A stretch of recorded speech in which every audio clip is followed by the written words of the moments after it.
Good evening, ladies and gentlemen. From the Harpswell Coastal Academy's house band in Brunswick, Maine, we bring you a recreation of the Beatles Rooftop Concert.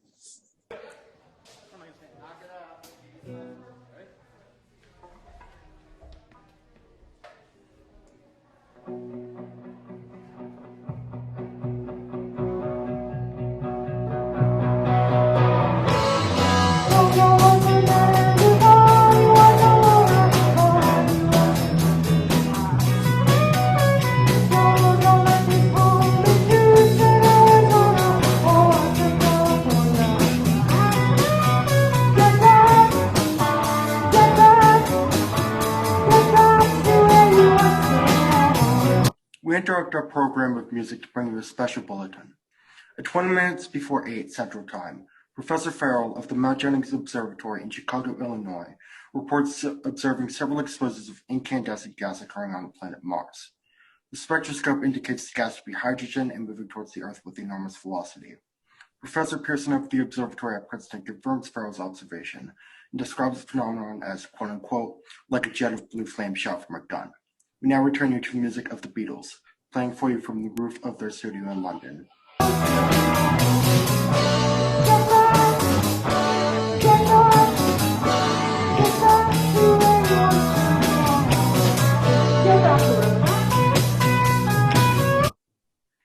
Ladies and gentlemen, following on the news given in our bulletin a moment ago, the Jet Propulsion Laboratory in Pasadena, California, has requested the large observatories of the country to keep a watch on any further disturbances occurring on the planet Mars.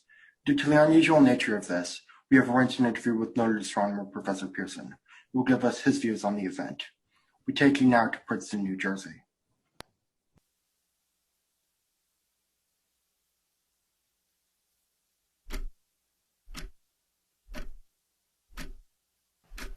Good evening, ladies and gentlemen. This is Carl Phillips, speaking to you from the observatory at Princeton.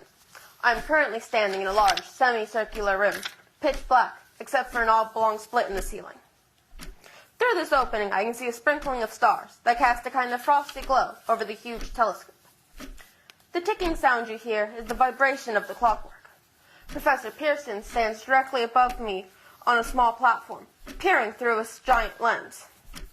I ask you to be patient, ladies and gentlemen, during any delay that may arise during our interview, as Professor Pearson is in constant touch with the astronomical centers of the world. Professor Pearson, may I begin our questions? At any time, Mr. Phillips.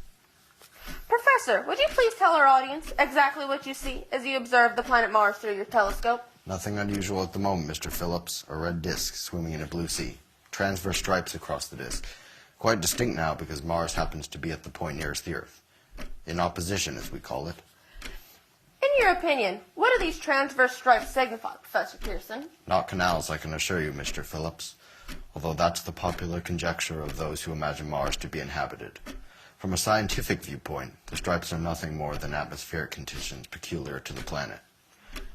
Then you're quite convinced as a scientist that living intelligence, as we know it, does not exist on Mars?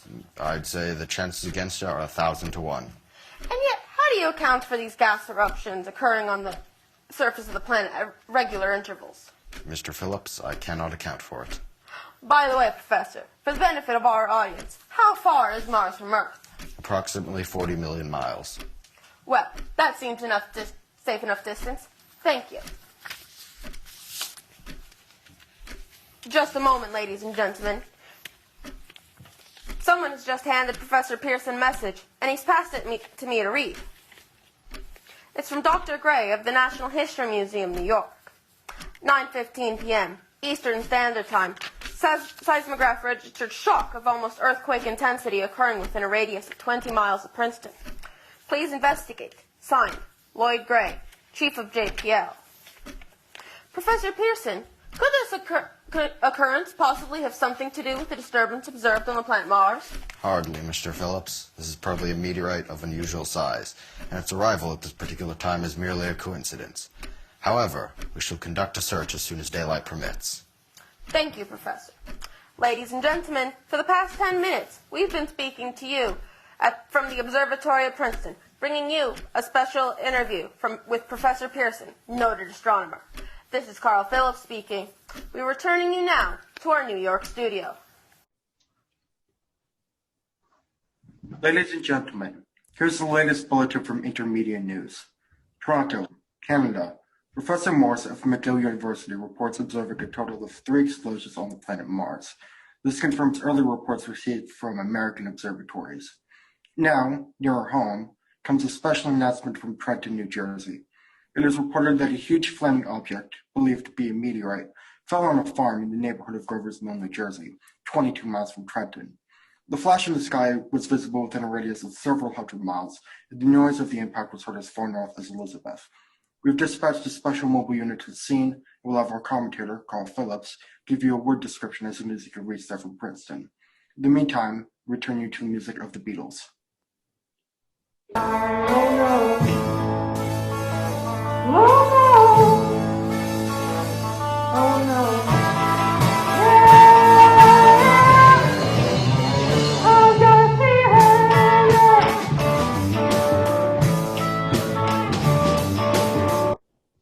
We take you now to Grover's Mill, New Jersey.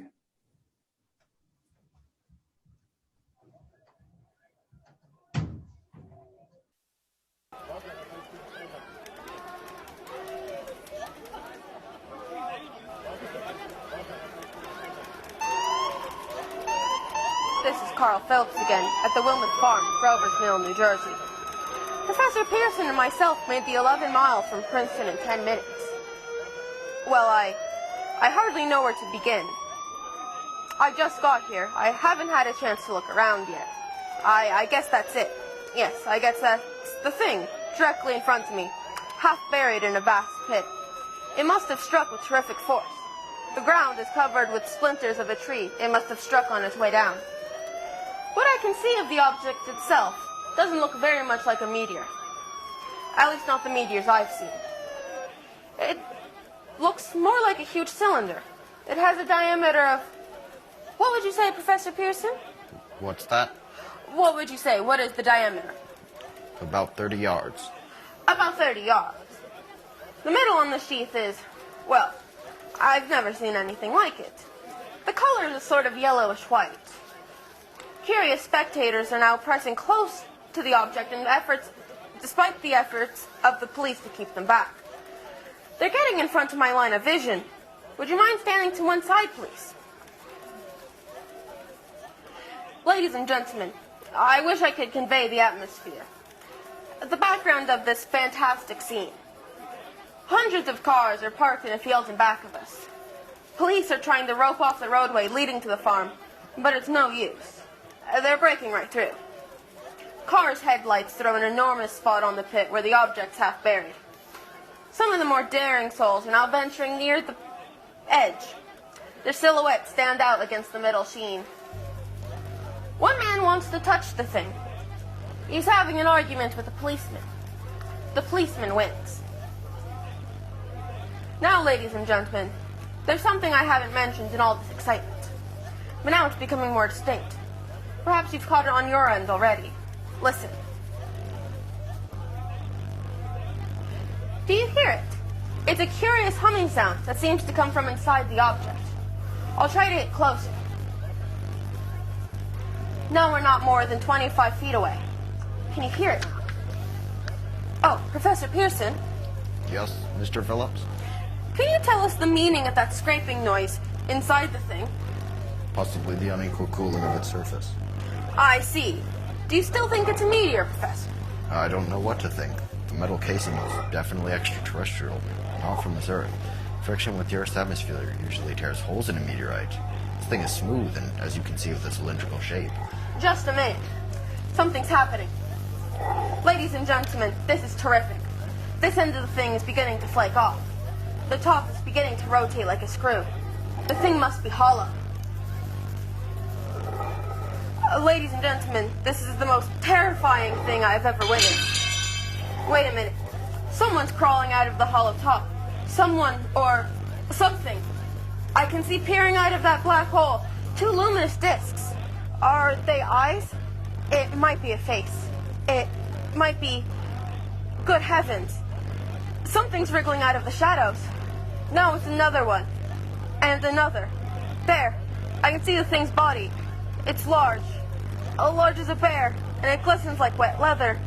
But that face, Ladies and gentlemen, it's indescribable. I can hardly force myself to keep looking at it. The monster, or whatever it is, can hardly move. It seems weighed down by possibly gravity or something. The thing's rising up. The crowd falls back now. This is the most extraordinary experience. I can't find words. I'll try to keep talking. I'll have to stop reporting until I can take up a new position. Hold on, will you, please? I'll be right back in a minute.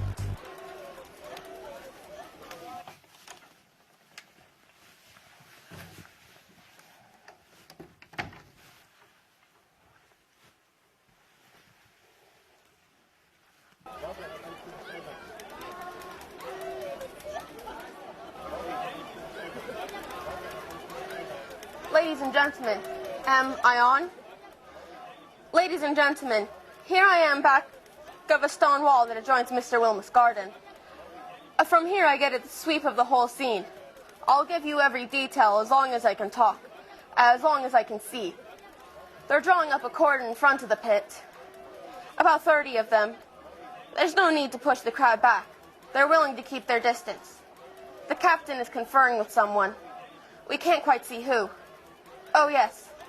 I believe it's Professor Pearson. Yes, it is. Now they've parted. The professor moves around one side, studying the object, while the captain and 2 policemen advance with something in their hands. I can see it now. It's a white handkerchief tied to a pole. A flag of truce, if those creatures know what that means. What anything means. Wait, something's happening. A humped shape is rising out of the pit. I can make out a small beam of light against a mirror. What's that? There's a jet of flame springing from the mirror, and it leaps right at the advancing men. It strikes them head on. Good Lord, they're turning into flame. Now the whole field caught fire. The woods, the barns, the gas tanks of automobiles. It's spreading everywhere. It's coming this way, about 20 yards to my right. Ladies and gentlemen, due to circumstances beyond our control, we are unable to continue the broadcast from Grover's Mill. Evidently, there's been some difficulty with our field transmission. However, we will return to that point at the earliest opportunity. In the meantime, we have a late bulletin from San Diego, California. Professor Indelkoffer, speaking at a dinner of the California Astronomical Society, expressed the opinion that the explosions on Mars are undoubtedly nothing more than severe volcanic disruptances on the surface of the planet.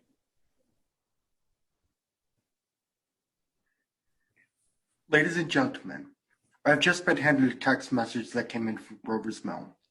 Just a moment.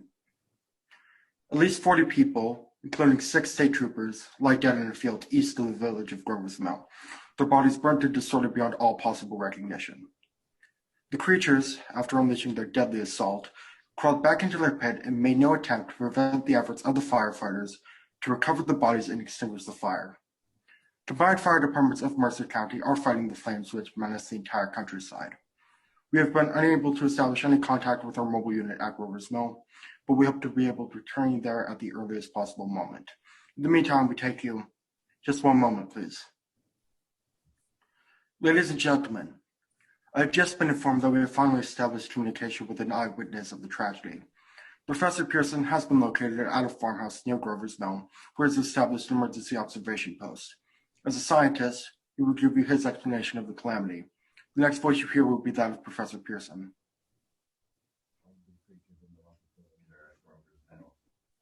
At Grover's Mill, I can give you no authoritative information, either to their nature, their origin, or their purposes of here on Earth.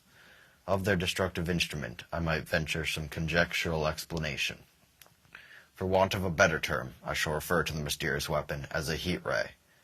It is all too evident that these creatures possess scientific knowledge far in advance of our own.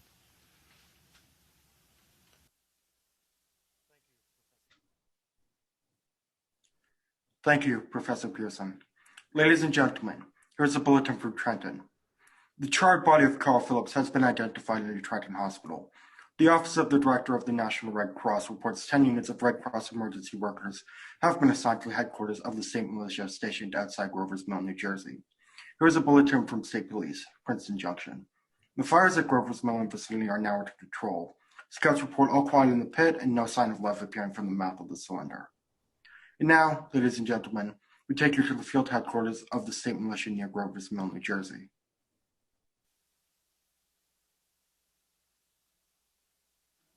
This is Captain Lansing of the Signal Corps, attached to the state militia now engaged in military operations in the vicinity of Grover's Mill.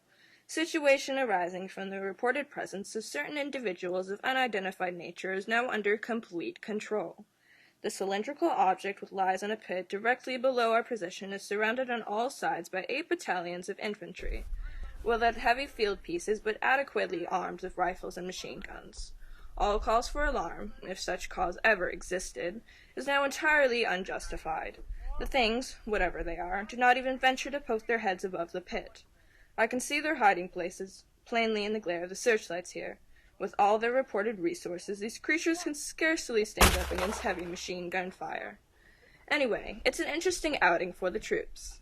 I can make out their khaki uniforms crossing back and forth in front of the lights. It looks almost like a real war. There appears to be some slight smoke in the woods bordering the Millstone River, probably started by campers. Well, we ought to see some action soon. One of the companies is deployed in the left flank. A quick thrust and it will all be over. Now wait a minute. I see something on top of the cylinder. No, it's nothing but a shadow. Now the troops are on the edge of the Wilmuth farm. 7,000 armed men closing in on an old metal tube. Wait, that wasn't a shadow. It's something moving. Solid metal, kind of shield-like affair rising up out of the cylinder. It's going higher and higher. Why, it's standing on legs, actually rearing up on a sort of metal framework. Now it's reaching above the trees and the searchlights are on it. Hold on!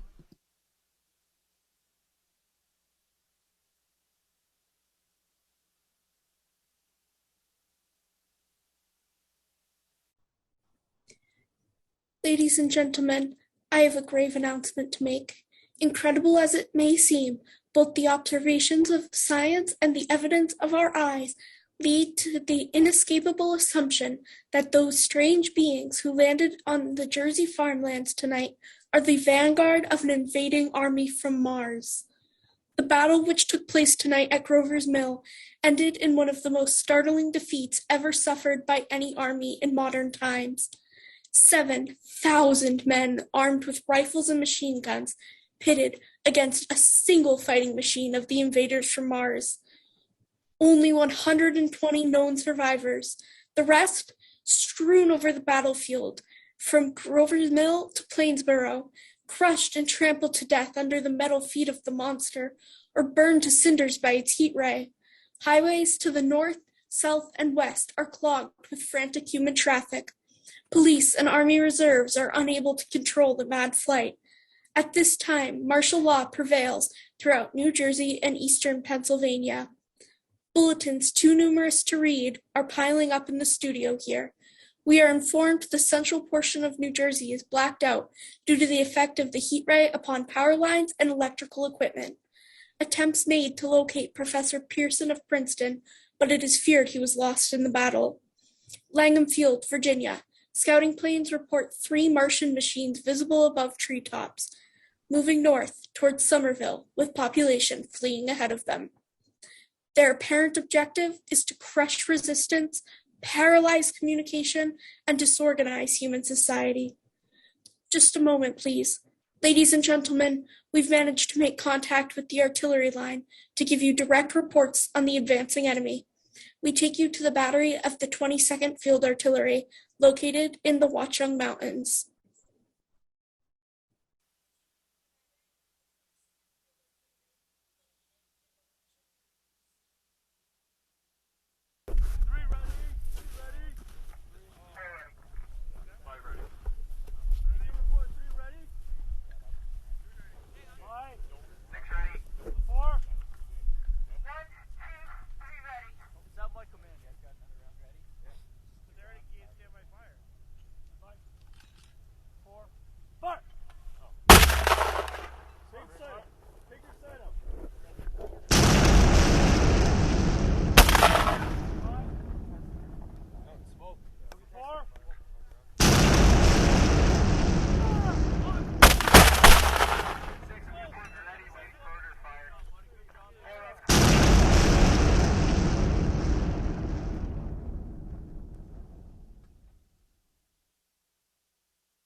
Army bombing plane V-843 off Bayonne, New Jersey.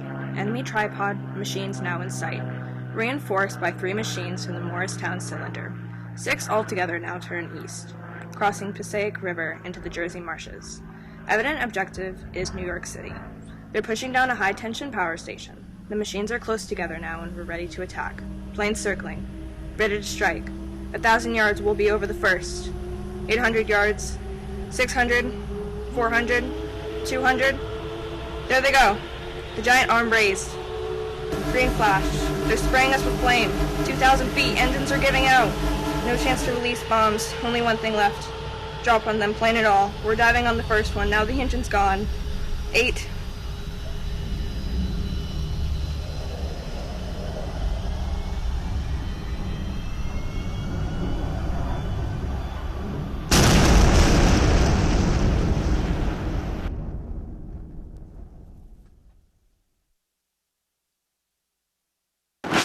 This is Bayonne, New Jersey, calling Langham Field. This is Bayonne, New Jersey, calling Langham Field. Come in, please. This is Langham Field. Go ahead. 8 Army bombers engagement with enemy tripod machines over Jersey Flats.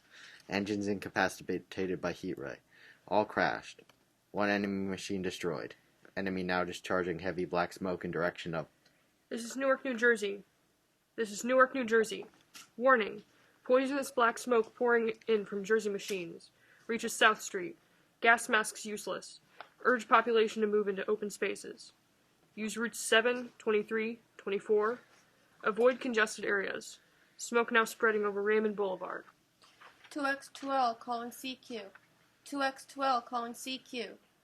2X2L calling 8X3R. Come in, please. This is AX3R. Come back at 2X2L. How's reception? How's reception? Okay, please. Where are you? 8X3R. What's the matter? Where are you?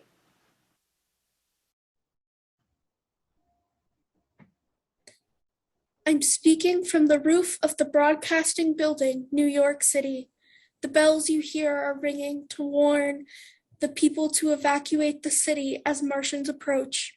Estimated in the last 2 hours, 3 million people have moved out along the roads to the north.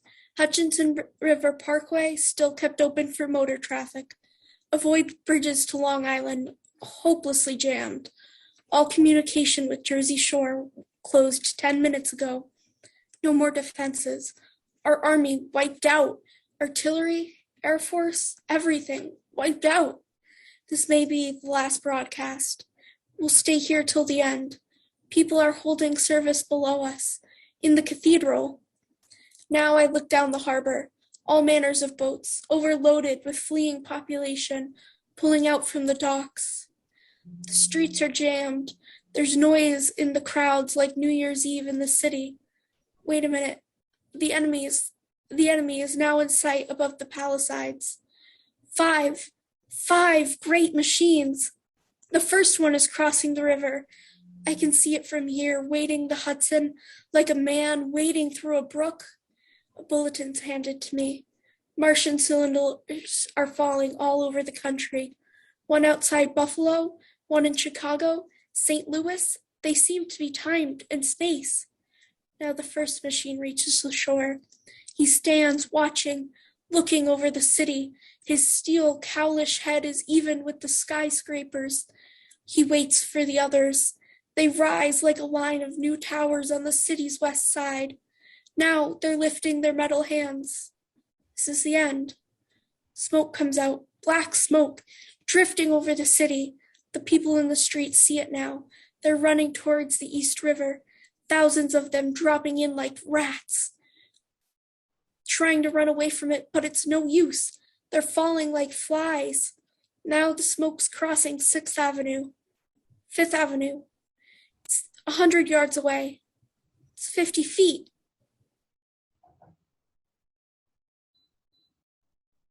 CQ. 2X2L calling CQ. 2X2L calling CQ. New York. Isn't there anyone on the air? Isn't there anyone on the air? Isn't there anyone? 2X2L.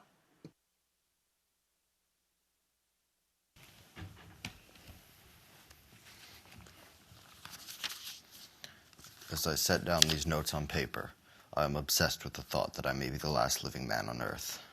I have been hiding in this empty farmhouse near Grover's Mill, a small island of daylight cut off by the black smoke of the rest of the world. In writing down my daily life, I tell myself I shall preserve human history between the dark covers of this little book. But to write, I must live, and to live, I must eat. I find moldy bread in the kitchen and an orange not too spoiled to swallow. I keep watch at the window. From time to time, I catch sight of a Martian above the black smoke. I watch it in a corner as his huge metal legs nearly brush against the house. Exhausted by terror, I fall asleep.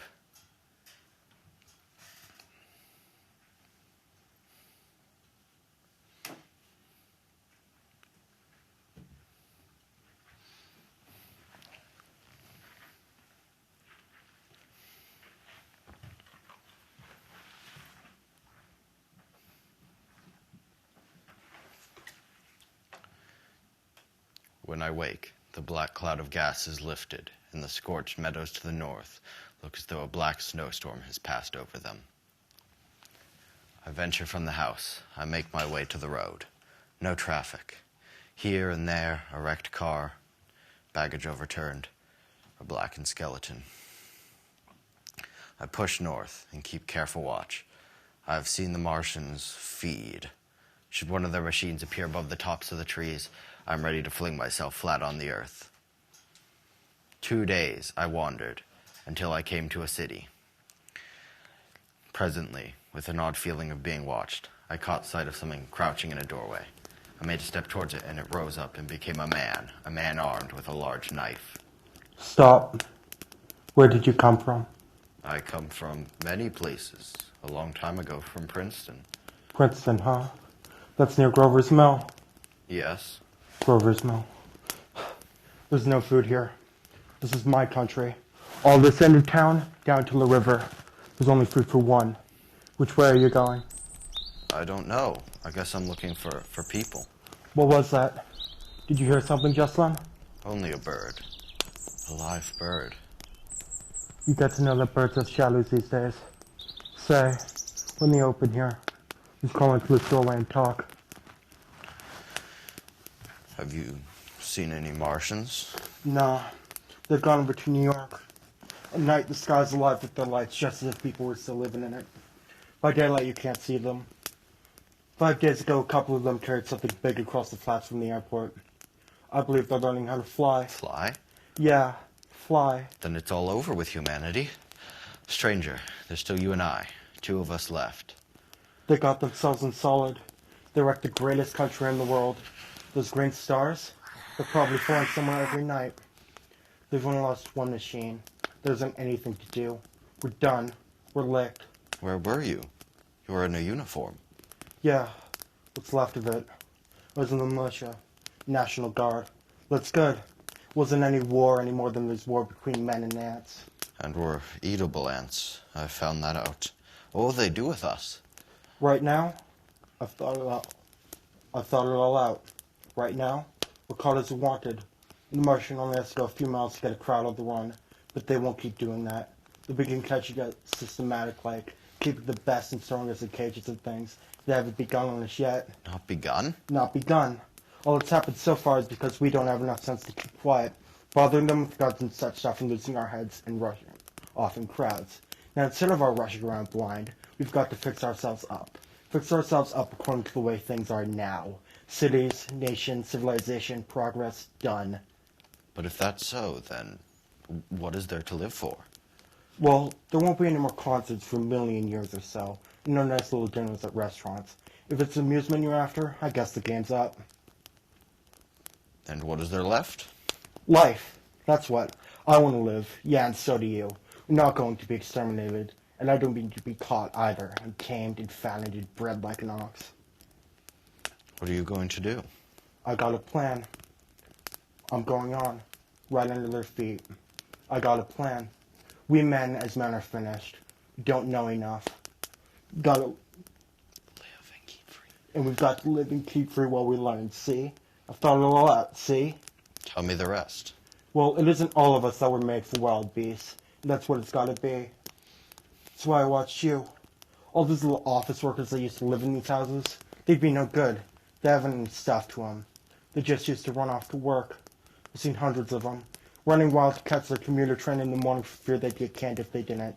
Running back at night afraid they won't be in time for dinner. Lives and children a little invested in case of accidents. And on Sundays, word about the hereafter. The Martians be a godsend for those guys. Nice roomy cages, good food, careful breeding, no worries.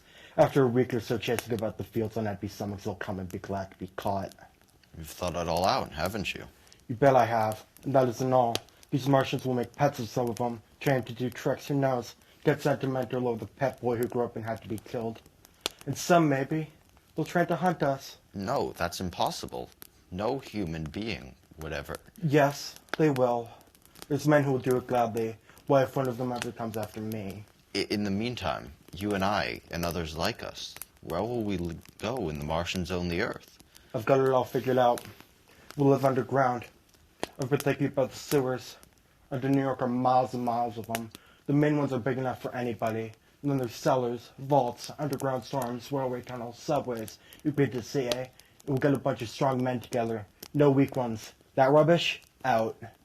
And you meant me to go? Well, I gave you a chance, didn't I? We won't quarrel about that. Go on. We've got to make safe places for us to stay in, see? Get all the books we can. Science books. That's where men like you come in, see? It may not be so much we have to learn before. Just imagine this. 4 or 5 of their own fighting machines suddenly start off. Heat rays right and left, and not a Martian in them. Not a Martian in them, but men. Men who have learned the way how. It may even be in our time. Imagine having one of them lovely things with its heat wave wide and free. We turn it on Martians. We turn it on men. We bring everybody down to their knees. That's your plan? You and me, a few more of us, we'd own the world. I see. Say, what's the matter? Where are you going? Not to your world. Goodbye, stranger.